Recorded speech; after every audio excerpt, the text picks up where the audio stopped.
bringing you the news 24 hours a day, 7 days per week, with a fresh approach. www.999wefm.com.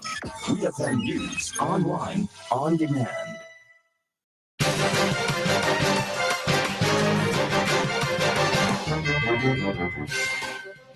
Good afternoon and welcome to WeFM's Midday News, brought to you with the kind compliments of Courts St. Vincent Limited. Ready, cash again! Experience the party! Experience the vibes!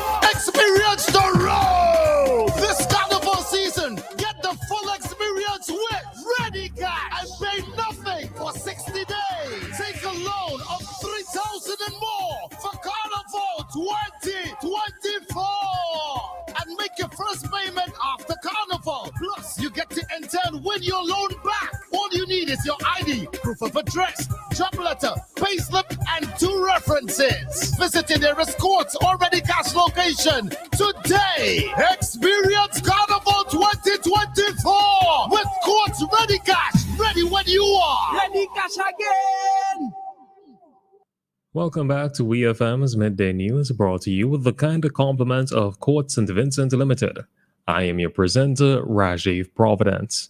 First, on the local scene, there is no war taking place between the Carnival Development Corporation, the CDC, and SVG's private promoters. This was made clear by Chairman of the CDC, Mr. Ricardo Adams, during a recent press conference held at the corporation's conference room. Mr. Adams noted that there has never been a case of the CDC denying promoters an opportunity to host an event. We hear more from the CDC's chairman. There's this misconception that a segment of the media and population run with, that the CDC and private promoters have this war going. And for the last few years, every time it's raised, I keep asking for somebody to tell me one promoter who's been denied an opportunity to do an event because the CDC has blocked them. And nobody has been able to come up with a promoter that the CDC has blocked from having an event. The only thing that the CDC has ever asked is that the space for the cultural events be respected. So I just want to get that clear. That was the chairman of the Carnival Development Corporation, the CDC, Mr. Ricardo Adams.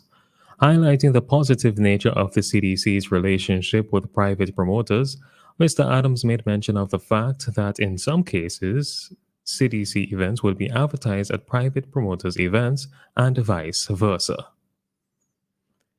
A total of 12 persons were elected to serve on the new executive of the Union Island District Disaster Committee during a meeting held on Thursday, June 13th at the Ashton Learning Resource Center.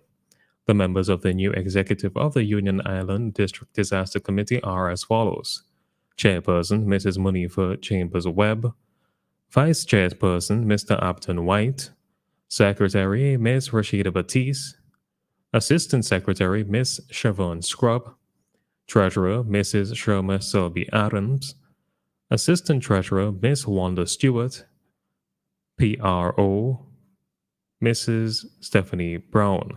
Other committee members are Mr. Stanford Coy and Mr. Anthony Alexander.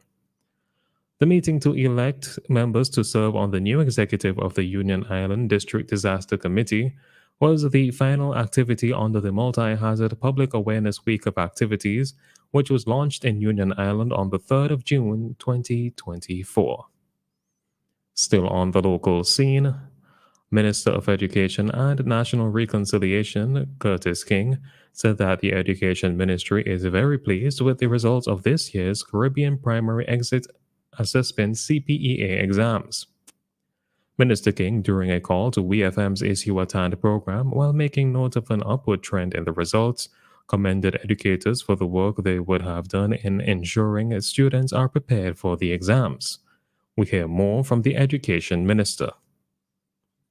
We are very satisfied with the performance of the students at this year's CPA examination. What we are noticing is a trend that is going upward, and we are very happy with that trend.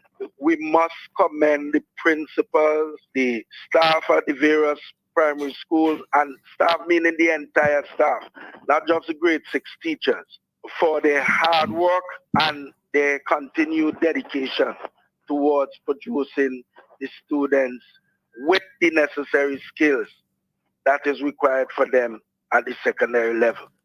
That was the Minister of Education and National Reconciliation, Curtis King, speaking on WEFM's Issue at Hand program. The Ministry of Education reported that 87.68% of students who took the CPEA exams achieved the required standards, marking an improvement from last year's 85.17%. On to news in the region. The report by a Pan-American Health Organization PAHO team into the deaths of several babies at Trinidad and Tobago's neonatal intensive care unit at the Port of Spain General Hospital in April has been delivered to the Ministry of Health. In a statement, the Ministry of Health confirmed that PAHO Review Mission's final report was delivered on June 21st. The three-person team comprised specialist doctors based in the United States, Uruguay, and Barbados.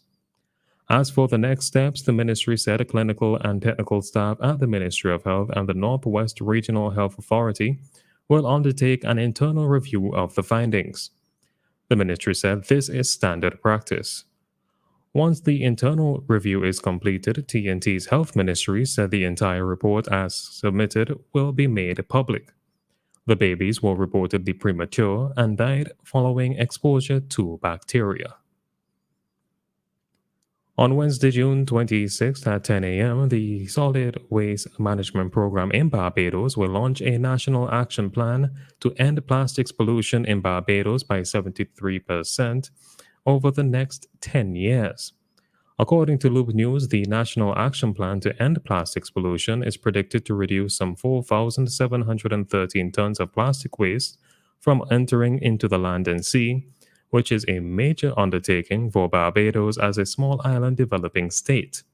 Plastics represent one of the most stubborn, persistent, and environmentally harmful category of waste in the world. As a result of this, the tackling of plastics will be incorporated into the existing framework of the Integrated Solid Waste Management Policy, which adopts a holistic approach to solid waste and plastics management. On the international scene, a massive factory fire that began after several lithium batteries exploded has killed at least 22 people in South Korea. The blaze broke out on Monday morning at the RSL plant in Hwaseong City, about 45 kilometers south of the capital, Seoul. Local television footage showed large smoke clouds and small explosions going off as firefighters sought to put out the fire. A part of the roof had collapsed. South Korea is a leading producer of lithium batteries, which are used in many items from electric vehicles to laptops. Fire official Kim Jin-young said 18 Chinese, 1 Malaysian, and 2 South Korean workers had been confirmed as among the dead. A final body had yet to be identified, and there are fears at least 1 more person may be missing. A further 8 people were injured, 2 seriously, out of the 100 who had been working when the fire broke out. The RSL factory housed an estimated 35,000 battery cells on its second floor, where the batteries were inspected and packaged, with more stored elsewhere. Finally, in sports, South Africa has won yet another tight one and secured progression to the knockout stages of the tournament, entering the Final Four unbeaten. They scraped home against a spirited West Indies side that never gave in, sealing victory with 5 balls to spare and running out of batting options. The Proteas go through top of the group with England second and will face the runners-up in Group 1. It is still unclear which semi-final either team will play in until India's final position in Group 1 is confirmed, since Rohit Sharma's side will definitely play their last four match in Guyana on Thursday. The other semi-final is in Trinidad, also to be held on Thursday. This has been WEFM's Midday News. I have been your presenter, Rajiv Providence. Join us again at 3 o'clock for WEFM's 3 p.m. news. WEFM's Midday News is brought to you with the kind compliments of Court St. Vincent Limited. At Quartz Optical, 2 are better than 1. Be always ready for the occasions with a second pair of eyewear. Find your fit with a pair. Get 50% off on all men's frames and sunglasses, plus 30% off all other purchases. Ray-Ban, Armani, Converse, Vogue, and much more. Get that frame today. Shop with no cash and pay later. Plus, you can book your eye examination appointment online today on www.quartzoptical.com. Only at Quartz Optical. Value you can see. Have you ever heard about Logs Cash